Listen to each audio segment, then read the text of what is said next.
Hello friends, welcome to my YouTube channel. मैं महज़िबा खान और आप देख रहे हैं स्टडी स्पार्क्स। हमने कल अपनी प्रीवियस वीडियो में बायोलॉजी की क्लास 1 कंप्लीट कर ली थी।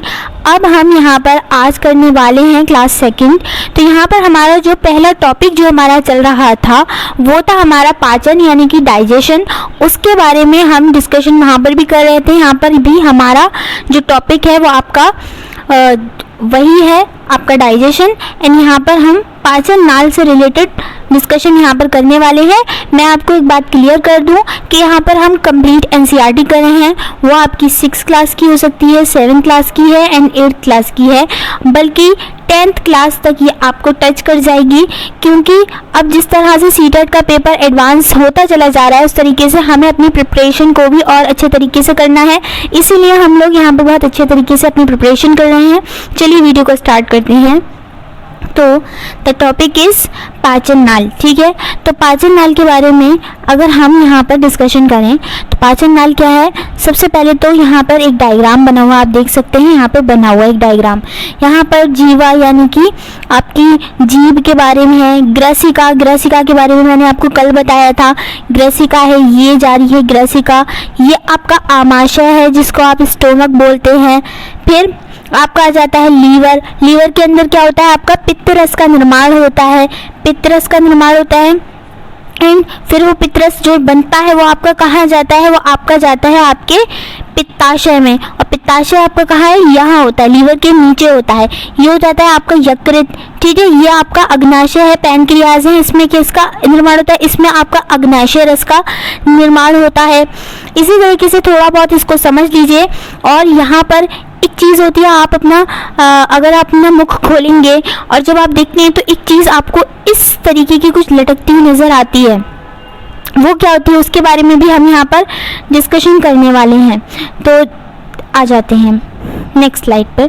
नेक्स्ट स्लाइड है माउथ। माउथ में क्या कर रहे हैं, भोजन के इंसर्ट में मदद करता है। यानी कि भोजन के अंतर्ग्रहण में कौन मदद करता है, तो भाई भोजन के अंतर्ग्रहण में हमारा मुख जो है, मुख, माउथ को मुख भी लिख सकते हैं अगर आप हिंदी में देखना चाहते हैं। तो मुख जो है वह हमारा भोजन के इंसर्ट में यानी कि भोजन के अंतर्ग्रहण में, भोजन को अंदर लेने में और ज़्यादा आसान लैंग्वेज में मदद करता है मुख।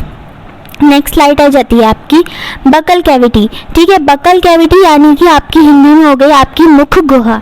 ठीक है, बकल कैविटी, इसके अंतर्गत आपके दांत आ जाते हैं, जीभ आ जाती है और लारी ग्रंथ आ जाते हैं। यानी कि अगर यहाँ पर लिखा जाए तो यहाँ पर बकल कैविटी के अंतर्गत आपके टीथ आ जाते हैं, टंग आ जाती है एंड आपके सेलिब्रेली ग्लैंड्स आ जाते हैं। ठीक है, तो यहाँ पर एक तो दांत है, जीभ है, लारी ग्रंथ आ जाती हैं आपके लार से रिलेटेड। अब हमारे शरीर का सबसे कठोर भाग, या कठोर भी बोल सकते हैं, कठोर भी बोल सकते हैं आप, कठोर, हार्डेस्ट, हार्डेस्ट, हमारे शरीर का सबसे ठोस भाग या कठोर भाग या हार्डेस्ट भाग इनेमल होता है। इनेमल, ठीक है, जो कि दांतों का सबसे ऊपरी भाग होता है। यानी कि आपके दांत होते हैं इस तरीके से, हमारे जो दांत होते हैं, तो ये वाला जो भाग है यही हमारा इनेमल होता है। एंड ये जो होता है ये हमारी पूरी बॉडी का सबसे ज़्यादा कठोर भाग होता है, सबसे ज़्यादा ठोस भाग होता है। और ये जो होता है ना, ये आपका दंत वलय कहलाता है। यानी इनेमल को हिंदी में बोलते हैं दंत वलय। इसको भी आप नोट करते चलिएगा कि हिंदी में इसको क्या बोलते हैं। तो इनेमल जो होता है वो हमारे शरीर का सबसे ज़्यादा कठोर भाग होता है, दांतों का ऊपरी भाग होता है। इसको हम हिंदी में दंतवलय बोलते हैं, वैसे इसको इनेमल बोलते हैं। यहाँ पर एक चीज़ और देख लेते हैं कि दांत किस चीज़ के बने होते हैं। तो दांत आपके बने होते हैं कैल्शियम फॉस्फेट के। ठीक है, कैल्शियम Ca3PO4 का होल ट्वाइस, कैल्शियम फॉस्फेट, इसको भी यहाँ पर नोट कर लीजिए। दांत किसके बने होते हैं आपके, कैल्शियम फॉस्फेट। ठीक है, इसको नोट करते चलिएगा। दांत आपके बने होते हैं कैल्शियम फॉस्फेट के। इनेमल के बारे में डिस्कशन हो गया। अब आ जाते हैं नेक्स्ट स्लाइड पर। नेक्स्ट स्लाइड पर टीथ के बारे में और ज़्यादा डिस्कशन आ जाता है यहाँ पर। इसको भी हम देख लेते हैं। तो दांत कितने प्रकार के होते हैं? अब दांतों के कुछ प्रकार हैं, दांतों के कुछ आपके फीचर हैं, फीचर मतलब गुण, ठीक है। तो दांतों के गुणों के बारे में हम यहाँ पे डिस्कशन कर रहे हैं। एक होता है आपका द्विदंती दांत। द्विदंती दांत क्या होते हैं? 2 बार आने वाले दांत होते हैं। द्वि से ही आपको पता लग रहा होगा, इसके नाम से ही पता लग रहा है कि इसमें ये जो दांत हैं ये 2 बार आने वाले दांत होते हैं। एक बार आपके दूध के दांत आते हैं और दूसरी बार यही दांत जो होते हैं वो आपके पक्के होकर के आते हैं। क्या सारे दांत द्विदंती होते हैं? क्या सारे दांत आपके दूध के दांत होते हैं? इसके बारे में भी हम डिस्कशन करने वाले हैं। दूसरा पॉइंट है हमारा विषम दंती होते हैं। दांतों के गुणों में से एक गुण है आपका द्विदंती, एक गुण है आपका विषम दंती और एक गुण है आपका गर्त दंती। विषम दंती के बारे में जान लेते हैं। सारे दांतों का आकार, विषम से ही पता चल रहा था कि सारे दांतों का आकार अलग अलग होता है। सारे दांतों का आकार अलग अलग होता है। कुछ दांत ऐसे होते हैं, नुकीले से होते हैं, कुछ ऐसे चपटे से होते हैं। तो आपको इससे भी अंदाज़ा लग सकता है कि दांतों का आकार अलग अलग होता है। गर्त दंती की अगर बात की जाए तो गर्त दंती का मतलब है हमारे दांत जो होते हैं वो जबड़ों में फिक्स होते हैं, जबड़ों में धसे हुए होते हैं। हमारे दांत जो होते हैं वो गर्त दंती होते हैं, यानी कि हमारे दांत जो होते हैं वो जबड़ों के अंदर जो होते हैं वो आपके फिक्स होते हैं, ठीक है। द्विदंती के बारे में यहाँ पर थोड़ा सा डिस्कशन कर लेते हैं। द्विदंती, द्विदंती मतलब ये 2 प्रकार के होते हैं। द्विदंती ये दांतों का प्रकार नहीं था, ये दांतों के गुण थे। दांतों के कितने गुण थे? तो दांतों के थे 3 गुण। 3 गुण कौन कौन से थे? पहला था द्विदंती, यानी कि दांत जो होते हैं वो आपके 2 बार आते हैं आपके जीवन काल में। दूसरा गुण था विषम दंती, यानी कि सारे दांतों का आकार जो होता है वो अलग अलग होता है। तीसरा आ जाता है आपका गर्त दंती, यानी कि हमारे दांत जो होते हैं वो जबड़ों के अंदर आपके धसे हुए होते हैं या फिर फिक्स्ड होते हैं। तो पहला आ जाता है इसके अंदर दूध के दांत और स्थायी दांत। दूध के दांत से आपको पता चल रहा है जो बचपन में दांत निकलते हैं वही आपके दूध के दांत होते हैं। इन्हें अस्थायी दांत भी कहते हैं। क्यों अस्थायी दांत कहते हैं? क्योंकि भाई एक एज पर आकर के ये टूट जाते हैं और उसके बाद हमारे परमानेंट टीथ निकलते हैं। इनकी संख्या 20 है, ठीक है। दूध के दांत जो होते हैं उनको अस्थायी दांत भी कहते हैं और इनकी संख्या कितनी होती है? इनकी संख्या 20 होती है। स्थायी दांत कितने होते हैं? स्थायी दांत जो होते हैं वो आपके 32 होते हैं, यानी कि ये आपके एडल्ट्स में होते हैं। एंड जब आप देखेंगे तो आपके कंप्लीट हो जाते हैं दांत, तो वो आपके 32 ही इनकी संख्या है। स्थायी दांत आपके 20 होते हैं। अब आ जाता है विषम दंती। तो विषम दंती के बारे में भी अब थोड़ी सी यहाँ से बात कर दी जाए। एक और चीज़ है, यहाँ पर दूध के दांतों को इंग्लिश में बोलेंगे आपका मिल्क टीथ, और स्थायी दांत को आपको बोलेंगे आपके परमानेंट टीथ, परमानेंट टीथ। और ये जो दूध के दांत हैं इसको टेम्परेरी टीथ भी बोलते हैं। टेम्परेरी टीथ क्योंकि ये टेम्परेरी होते हैं, ठीक है, एक समय तक ही आते हैं। अब आ जाते हैं यहाँ पर विषम दंती दांत। तो विषम दंती दांत जो होते हैं वो आपके 4 प्रकार के होते हैं, यानी कि कई सारे शेप्स के आपके दांत होते हैं। पहला आता है आपका कृंतक, दूसरा आता है आपका रजनक, तीसरा आता है प्रीमोलर या इसको बोलते हैं आपका अग्र चवर्णक, और चौथा आपका आता है मोलर यानी कि आपका चवर्णक। तो यहाँ पर कृंतक यानी कि इंसाइजर, ठीक है, इनकी संख्या कितनी होती है? 8 होती है। इंसाइजर यानी कृंतक दांतों की संख्या 8 होती है। ये अस्थायी दांत हैं क्योंकि ये 8 के 8 ही निकलते हैं, यानी कि ये अस्थायी दांत हैं, यानी कि ये ही आपके दूध के दांत हैं, यानी कि आपके बचपन में निकलते हैं 8 दांत, ठीक है, काउंट करते चलिएगा 8 ही हो गए आपके। अब आ जाता है आपका रजनक, कैनाइन इनको इंग्लिश में बोलते हैं। इनकी संख्या 4 है और ये भी 4 के 4 ही निकलते हैं, यानी कि दूध के दांत अगर 4 हो जाएंगे +4 यहाँ पर लिख लीजिए, +4 ये हो गए, 4 ये हो गए, और जब टूटेंगे तो उसके बाद ये 4 निकलते हैं बड़े होकर के। प्रीमोलर यानी कि अग्र चवर्णक, मैं यहाँ पर नोट कर देती हूँ इनका हिंदी में नाम, ये देख सकते हैं आप, यहाँ पर प्री मोलर को बोलते हैं अग्र चवर्णक और यहाँ पर मोलर को बोलते हैं आपका चवर्णक। तो प्री मोलर की अगर बात की जाए यानी अग्र चवर्णक की बात की जाए तो ये दूध के दांत नहीं है, यानी कि ये आपके बचपन में नहीं आते, ये दूध के दांत नहीं है, ये आपके टेम्परेरी टीथ नहीं है, ये आपके स्थायी दांत नहीं है, ये 8 साल की उम्र में निकलते हैं, यानी कि 8 साल की उम्र में निकल रहे हैं, परमानेंट होकर के निकलेंगे और इनकी संख्या 8 है क्योंकि ये 8 के 8 ही निकलते हैं। तो इसका मतलब वहाँ पर हमारा 8 + 4 हो गया था ये वाले दांतों का, ये वाले दांतों का। और ये आ जाएगा चवर्णक यानी कि मोलर, इनकी संख्या भी 8 है और ये 8 के 8 ही निकलते हैं, ठीक है, प्लस 8 ये हो गया आपके, तो टोटल आपके हो गए 20। तो यानी कि दूध के दांत कितने होते हैं आपके 20, ठीक है। अक्लदाढ़ के बारे में भी थोड़ा सा डिस्कशन कर ही लेते हैं। अक्लदाढ़ जो होती है, अक्लदात या अक्लदाढ़ 17 से 52 साल की उम्र तक निकलती रहती है। कुछ लोग बोलते हैं कि 18 साल में निकलती है, 20 साल में निकलती है, 17 साल में निकलती है, तो ऐसा कुछ नहीं है, 17 से 52 साल की उम्र तक अक्लदाढ़ निकलती है। कुछ लोगों में ये आती नहीं है, तो इसका मतलब ये नहीं है कि उन लोगों में अकल नहीं आती, ऐसा कुछ भी नहीं है, क्योंकि आपकी बड़े होकर निकल रही है, ये आपकी बड़े होकर निकल रही है, इसलिए इसका नाम अक्लदाढ़ रख दिया गया है, ठीक है। विजडम टूथ भी इसको बोलते हैं, इसका इंग्लिश में नाम मैं आपका नोट कर देती हूँ, विजडम टूथ, ठीक है, विजडम टूथ भी बोलते हैं। और ये जो होती है आपकी 17 से 52 साल तक होती है। 4 जो होते हैं इसमें निकलते हैं, टोटल आपके 32 हो जाते हैं आपके परमानेंट टीथ, ठीक है। अब आ जाते हैं इनके बारे में और जान लेते हैं। इंसाइजर यानी कि कृंतक, क्या था ये, इसका हिंदी में नाम था कृंतक।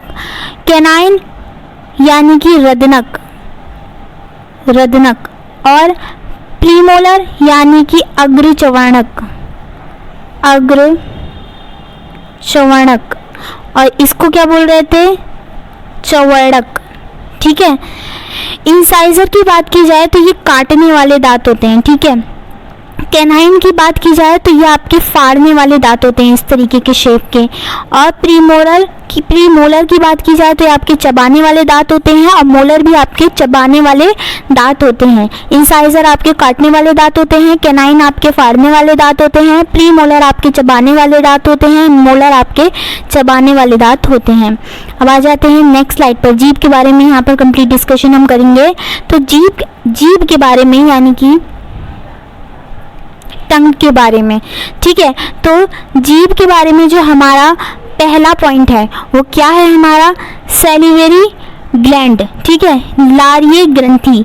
ये 3 जोड़ों में होती है, 3 जोड़ों में होती है, तो टोटल कितने हो गए 6, क्योंकि एक जोड़ा आपका 1-1 का होगा, यानी कि 2-2 के जोड़े होते हैं, 6 हो गए।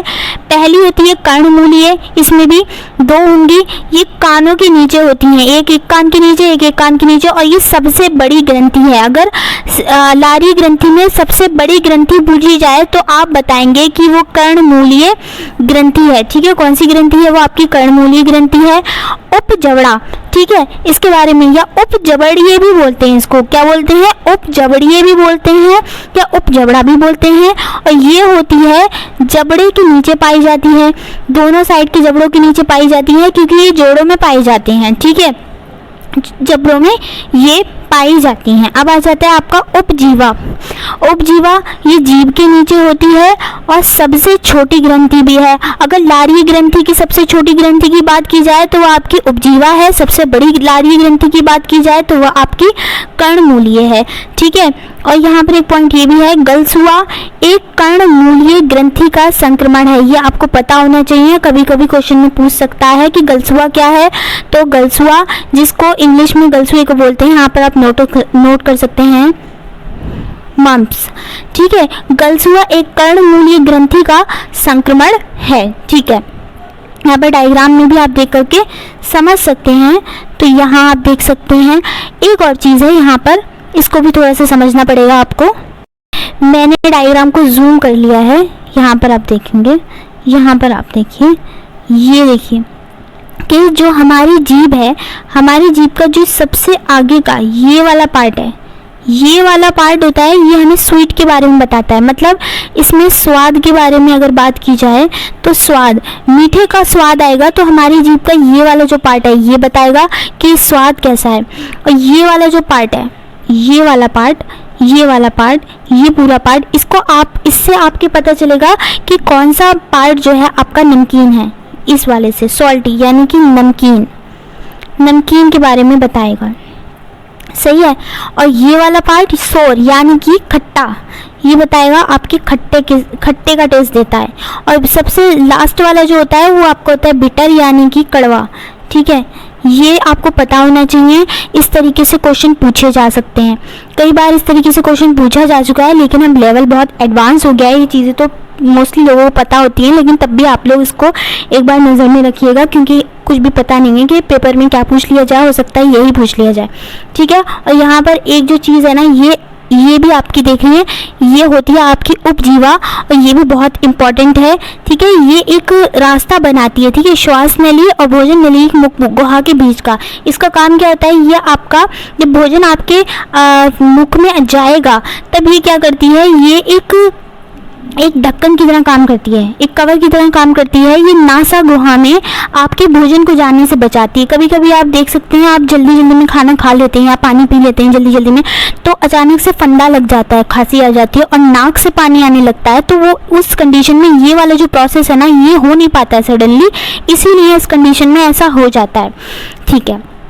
अब यहाँ पर मैंने आपको बता दिया, ये वाला पार्ट जो होता है हमारी जीभ का, वो आपका ये वाला जो पार्ट है वो आपको करता है, आपका स्वीट के बारे में बताता है। ये वाला पार्ट जो होता है, इसको आप नंबर दे दीजिए 1, इसको दे देते हैं 2। ये होता है सॉल्टी होता है। 3 वाला आपका होता है सोर होता है, यानी कि आपका खट्टा के बारे में बताता है। लास्ट में कभी अभी आप चीज़ खाते हैं, कोई दवाई खाते हैं, तो वो लास्ट में जाके आपको वो कड़वी महसूस होती है, ये आपके बताता है 4th। कभी कभी इनके नंबर जो है ना ऊपर से भी दे देते हैं, 1 2 3 4 ऐसे करके भी दे देंगे आपको कंफ्यूज करने के लिए, लेकिन आपको ये पता होना चाहिए कि कहाँ पर क्या रहता है। ठीक है। ये आ जाती है हमारी नेक्स्ट स्लाइड, और नेक्स्ट स्लाइड में हम पढ़ेंगे सैलिवा के बारे में। सैलिवा यानी कि आपकी लार के बारे में पढ़ेंगे। ठीक है। तो लार के बारे में भी पढ़ लेते हैं। लार में क्या होता है, 92% आपका वाटर होता है, 7% आपका एंजाइम होता है, 1% आपका बलगम होता है। लार में पाया जाता है 92% वाटर, 7% एंजाइम एंड 1% आपका लार में बलगम पाया जाता है। 7% कौन सा आपका एंजाइम होता है, तो लार के अंदर होता है आपका, ये बहुत इंपॉर्टेंट पॉइंट है, टाइलिन एंजाइम पाया जाता है। इसका यूज़ भी आगे चल के बहुत सारा पता चलेगा क्या करता है लार में, और जो कि आपका पाचन में मदद करता है। ये आपका स्टार्च को माल्टोज में चेंज करने में, कार्बोहाइड्रेट के पाचन में मदद करता है, और ये 30% ही कार्बोहाइड्रेट। चलिए ये बात की बात है, ये आ जाएगा नेक्स्ट वीडियो में आपको ये देखने को मिलेगा। लेकिन अभी यहाँ पर आपको जो चीज़ याद रखनी है वो है आपकी कि टाइलिन जो होता है वो आपका एक एंजाइम है जो कि आपकी लार में पाया जाता है। और लार में कितना % पाया जाता है, तो 7% ये पाया जाता है। अब आ जाते हैं नेक्स्ट स्लाइड पर।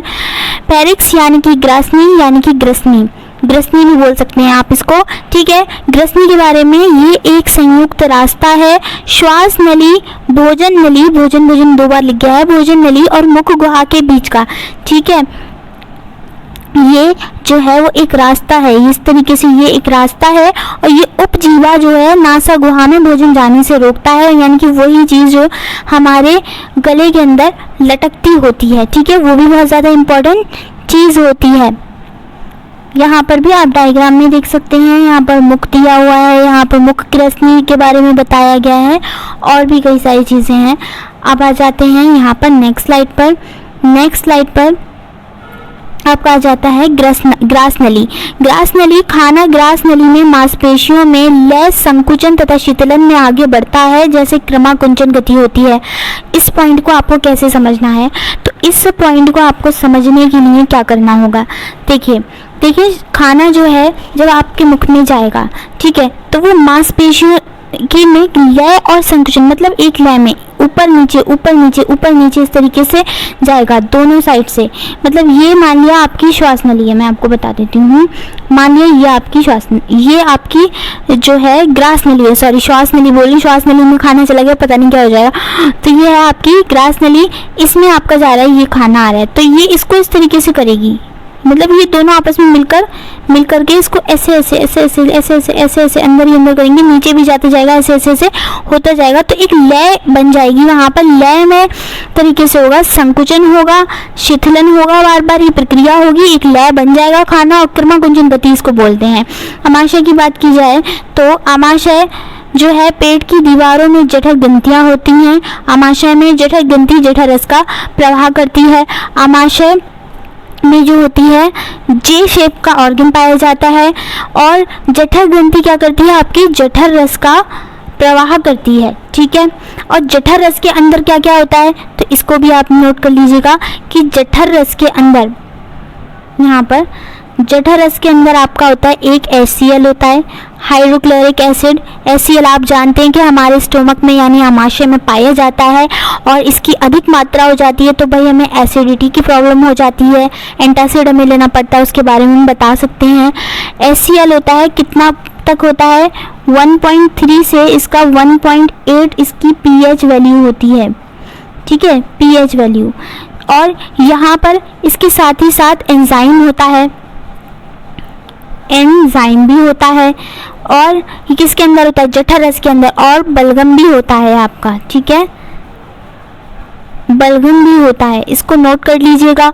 अब एंजाइम कौन सा होता है, तो जठर रस के अंदर जो एंजाइम होते हैं, एक होता है आपका पेप्सिन, सही है, पेप्सिन, एक होता है आपका पेप्सिन होता है, और दूसरा आपका होता है रेनिन होता है, इनको भी नोट कर लीजिए, रेनिन होता है। और तीसरा होता है आपका जठर लाइपेस यानी कि लाइपेस, इनके बारे में भी काफ़ी डिस्कशन होगा आगे। तो यहाँ पर हमने काफ़ी सारा डिस्कशन कर लिया। यहाँ से ही देख लेते हैं किस किस के बारे में हमने डिस्कशन किया। ग्रास नली के बारे में कर लिया, आमाशय के बारे में कि आमाशय के अंदर जठर रस पाया जाता है, जठर रस के अंदर आपका होता है HCl होता है, कितनी pH वैल्यू का होता है, तो 1.3 से 1.8 pH वैल्यू का होता है। एंजाइम कौन सा होता है, तो पेप्सिन एंजाइम होता है, रेनिन एंजाइम होता है, जठर लाइपेज एंजाइम होता है, और आपका कुछ % तक आपका बलगम भी पाया जाता है। ग्रस नली के बारे में हमने बात करी पैरिस के बारे में कि ये एक संयुक्त रास्ता है, श्वास नली, भोजन नली, श्वास नली में खाने जाने से रोकता है, नासा नली में खाने जाने से रोकता है। उसके बाद आ जाते हैं आपका यहाँ पर सैलिवा के बारे में कि इसमें 92% तक आपका वाटर होता है, 7% तक आपका एंजाइम होता है, 1% तक आपका बलगम भी पाया जाता है। और जो 7% तक यहाँ पर एंजाइम पाया जाता है, तो लार के अंदर आपका टाइलिन एंजाइम जो है वो पाया जाता है। जीभ के बारे में हमने डिस्कशन कर लिया था कि यहाँ पर लारी ग्रंथि कितने प्रकार की होती है, तो लारी ग्रंथि आपकी 3 प्रकार की होती है। पहली ग्रंथि थी आपकी कर्णमूलीय, कानों, ये जोड़ों में होती हैं, 2-2 के जोड़ों में होती हैं, कुल मिलाकर के 6 होती हैं। कानों के नीचे जो होती है वो आपकी कर्णमूलीय है, नाम से ही आपके पता चल रहा होगा कर्णमूलीय होती है, सबसे बड़ी ग्रंथि है। अगर कोई लारी ग्रंथि सबसे बड़ी है तो वो कर्णमूलीय है। उप जबड़ीय की बात की जाए तो ये आपके जबड़े के नीचे पाई जाती है, नाम से ही पता चल रहा है। एंड उपजीवा की बात की जाए तो ये भी नाम से पता चल रहा है, ये जीभ के नीचे होती हैं, 2-2 के जोड़े में होती हैं, और ये सबसे छोटी ग्रंथि है। अगर लारी ग्रंथि को सबसे छोटी है तो वो यही है। गर्ल्स हुआ एक कर्णमूली ग्रंथि का संक्रमण है, इसके बारे में मैंने बताया। यहाँ पर भी मैंने बताया कि मान लिया ये आपकी जीभ है तो ये वाला पार्ट आपका स्वीट हो जाएगा, ये वाला पार्ट आपका हो जाएगा नमकीन हो जाएगा, ये वाला पार्ट आपका हो जाएगा आपका खट्टे का, और जो लास्ट वाला पार्ट होता है वो आपको कड़वे के टेस्ट के बारे में बताता है। अब आ जाते हैं incisor, canine, pre molar and molar के बारे में। दांतों के प्रकार थे, कौन से दांतों के प्रकार थे, तो ये विषम दंती के प्रकार थे, यानी कि सभी दांत अलग अलग तरीके के होते हैं, इसके बारे में बताया था। ये फीचर था, गुण थे, दांतों के गुणों में से एक था।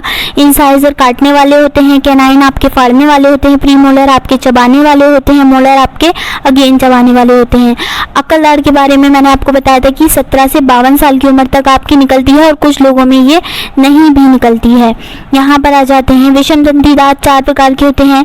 कृंतक, इनकी संख्या 8 है इनकी, और ये 8 टूटने के बाद, यानी कि दूध के दांत भी होते हैं, 8 टूटने के बाद ये 8 के 8 ही निकलते हैं तो परमानेंट हो जाते हैं।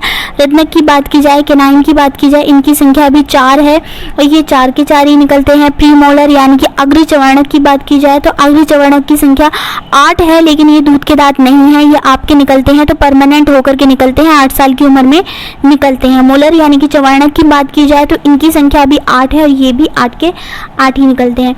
हमने आज बात की द्विदंती दांतों के बारे में। द्विदंती दांत भी 2 प्रकार के होते हैं।